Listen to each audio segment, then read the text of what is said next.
नमस्कार दोस्तों, मैं हूं राणा प्रताप रॉय, आपका दोस्त। तो दोस्तों एक बार फिर से स्वागत है आप सबका मेरे यूट्यूब चैनल पर, जिसका नाम है health and beauty tips by Rana Pratap Roy, यानी कि मैं। दोस्तों आज के वीडियो का टॉपिक है कि दांत में दर्द क्यों होता है और इसका ट्रीटमेंट क्या है। तो वीडियो बहुत ज़्यादा खास होने वाला है, इसलिए वीडियो के अंत तक बने रहिए। और अभी तक हमारे चैनल पर आप पहली बार हो तो चैनल को सब्सक्राइब जरूर कर लेना और बेल आइकन को प्रेस कर लेना और प्लीज़ ऑल पे प्रेस करना, ताकि इस प्रकार के वीडियो का नोटिफिकेशन सबसे पहले आप तक पहुँच सके।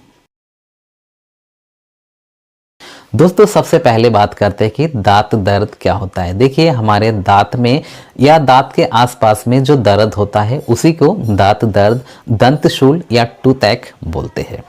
ये क्यों होता है? देखिए, आमतौर पर जो दांत दर्द होने का जो सबसे बड़ा कारण है वो होता है साफ सफाई ना रखना। कई बार ऐसा होता है कि दो बार ब्रश करने के बाद भी दांत में दर्द होता है। उसके भी कई कारण होते हैं। तो सबसे पहले बात करते हैं कि दांत की सफाई ठीक प्रकार से ना रखने से क्या हो सकता है। देखिए, जब आप दांत को अच्छे से साफ नहीं रखोगे तो आप जो खाते हो वो आपके दांत पर बना रहेगा, तो वहाँ पर सड़न उत्पन्न करेगा और वहाँ पर जब बैक्टीरिया आदि होगा तो दांत का जो ऊपरी लेयर होता है, जो कि काफ़ी प्रोटेक्टिव होता है, कठोर होता है, लेकिन ज़्यादा समय तक अगर वो जमा रहेगा तो उसको क्षतिग्रस्त हो सकता है वो, और उसके नीचे वाला लेयर तो और ज़्यादा कमज़ोर हो जाता है।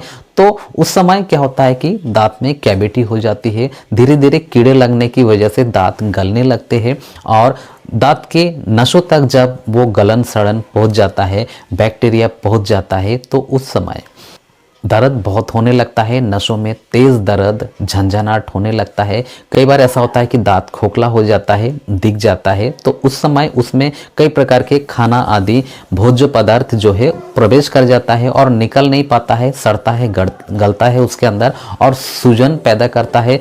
दांत के नसों में सूजन पैदा करता है, साथ में मसूड़ों में भी सूजन आ जाता है।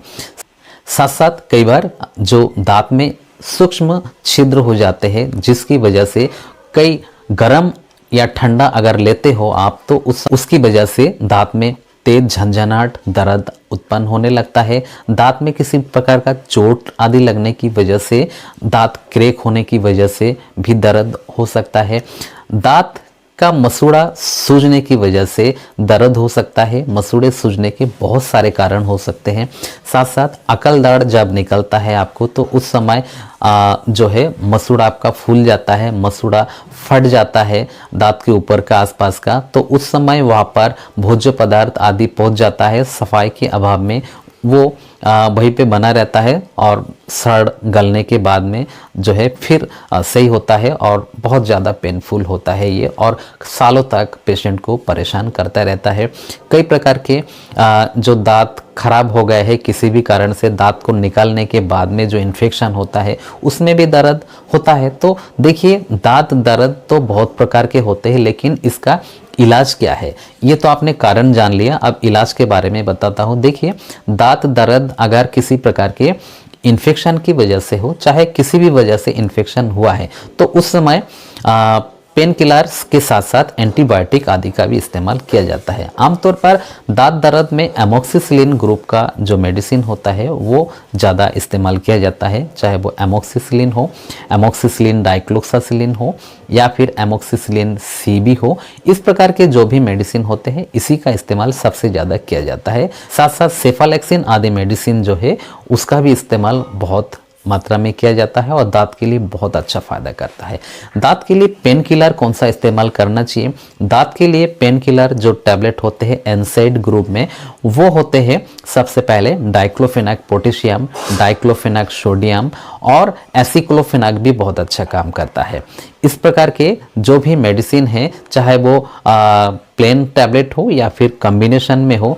कई बार दर्द इतना होता है कि दर्द के साथ में बुखार भी होता है, तो डाइक्लोफेनाक के साथ में पैरासीटामोल युक्त जो टैबलेट है वही सबसे ज़्यादा चलाया जाता है। साथ साथ सूजन वगैरह ज़्यादा है, मसूड़े के साथ साथ आपका मुंह भी सूज गया है, तो उस समय डाइक्लोफेनाक के साथ में जो सेरोसोपेप्टिडेज युक्त जो मेडिसिन होता है उसका इस्तेमाल करने से बहुत फ़ायदा होता है।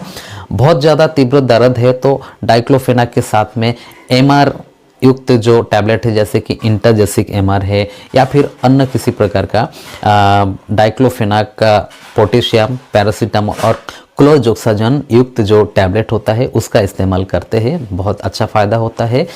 हमेशा डॉक्टर की सलाह से ही कोई भी दवा को इस्तेमाल करना चाहिए। हर पेशेंट के लिए डोज अलग अलग हो सकता है, ड्यूरेशन भी अलग अलग हो सकता है। अगर यही दवाई ले रहे हो फिर भी डॉक्टर से परामर्श लिए बिना इस दवा का इस्तेमाल ना करें। पेन किलर, एंटीबायोटिक के अलावा जब दर्द की तीव्रता बहुत ज़्यादा हो जाती है तो उस समय कई प्रकार के स्टेरॉयड जैसे कि प्रेडनिसोलोन है उसका इस्तेमाल किया जाता है, बहुत अच्छा फ़ायदा हो सकता है। प्रेडनिसोलोन 5 mg से लेके 40 mg तक का जो टैबलेट होता है उसका इस्तेमाल डॉक्टर लोग करते हैं, लेकिन खुद से कभी भी किसी भी mg का स्टेरॉयड है उसका इस्तेमाल नहीं करना है। और साथ साथ इसमें एक चीज़ कॉमन है जो कि हर प्रकार के दर्द में लिया जाएगा, वो है एंटासिड। बिना एंटासिड के अगर आप दवा का इस्तेमाल करोगे तो आपके पेट में गैस एसिडिटी हो सकती है, तो आपको बहुत ज़्यादा तकलीफ दे हो सकता है आपके लिए। तो इसलिए आपको दांत में अगर किसी प्रकार का इन्फेक्शन है जिसकी वजह से दर्द है, सूजन है, तो उस समय पेन किलर साथ में एंटीबायोटिक, कोई स्टेरॉयड और साथ में एंटासिड आदि ले सकते हो। दांत को सही रखने के लिए दांत में कैल्शियम का जो लेयर है अगर क्षतिग्रस्त हो गया है, दांत में पायरिया, कैविटी आदि की समस्या है, तो उस समय कैल्शियम और विटामिन सी युक्त टैबलेट का भी इस्तेमाल आपको डॉक्टर करने को दे सकते हैं, बहुत अच्छा फ़ायदा होता है। लेकिन इसके साथ साथ अगर आपके दांत में किसी भी प्रकार का इन्फेक्शन नहीं है, ना मसूड़े में है और ना दांत के अंदर किसी प्रकार का इन्फेक्शन नहीं दिख रहा है, फिर भी आपको तीव्र दर्द होता है, तो उस समय एक टैबलेट है जिसको कीटोरॉल डीटी टैबलेट बोलते हैं, वो लिया जा सकता है। कीटोरॉल डीटी टैबलेट जिसके अंदर पाया जाता है कीटोरोलैक ट्रोमेथामाइन, ये एक प्रकार का ऐसा मेडिसिन है जो बहुत अच्छा पेन किलर है और इसका इस्तेमाल दांत दर्द में और कई प्रकार के अन्य दर्द में भी इसका इस्तेमाल कर सकते हैं। पथरी आदि के दर्द में, कई प्रकार के इंजरी आदि के दर्द में भी इसका इस्तेमाल किया जाता है, बहुत ज़्यादा फ़ायदा होता है। साथ साथ दांत के दर्द में तो बहुत ज़्यादा फ़ायदा करता है। अगर किसी प्रकार का इन्फेक्शन के अलावा भी आपको सूखा दर्द हो रहा है तो आप उस समय इसका इस्तेमाल कर सकते हो। और ये जो टैबलेट है इसका इस्तेमाल आप 5 दिन से ज़्यादा लगातार आप नहीं करेंगे, उससे आपको दिक्कत हो सकती है। 5 दिन के बाद में आपको छोड़ना ही पड़ेगा। 5 दिन के बाद में भी अगर आप कंटिन्यू रखोगे तो आपके लीवर और किडनी पर बहुत ज़्यादा बुरा असर पड़ेगा, आपके हार्ट पर भी बहुत बुरा असर पड़ेगा। आमतौर पर जो भी पेन किलर है एनसाइड ग्रुप का है या कई अन्य ग्रुप का जो भी पेन किलर ड्रग होता है उसका इस्तेमाल करने से आपके जो अंग है, जो जरूरी अंग लीवर, किडनी, हार्ट है, इसके ऊपर बहुत बुरा असर पड़ता है। इसलिए इसका इस्तेमाल कभी भी बिना डॉक्टर की सलाह से ना करें और मामूली दर्द होने पर कभी भी आप दर्द का टैबलेट ना लें। ज़्यादा दर्द होने पर जो एनसाइड ग्रुप का मेडिसिन है उसको ले, साथ में एंटासिड आदि को जरूर ले किसी भी प्रकार की परेशानी से बचने के लिए। तो दांत में दर्द क्यों होता है और उसका इलाज क्या है, उसके बारे में जो भी जानकारी दी है आपको अच्छी लगी होगी। जानकारी अच्छी लगी हो तो वीडियो को लाइक करना, शेयर करना दोस्तों में, और अभी तक हमारे चैनल को आपने सब्सक्राइब नहीं किया है तो चैनल को सब्सक्राइब कर लेना और बेल आइकन को प्रेस कर लेना और प्लीज़ ऑल पे प्रेस करना ताकि इस प्रकार के वीडियो का नोटिफिकेशन सबसे पहले आप तक पहुँच सके। तो दोस्तों इसी कामना के साथ कि आप सभी स्वस्थ रहिए, सुरक्षित रहिए। जय हिंद, जय भारत।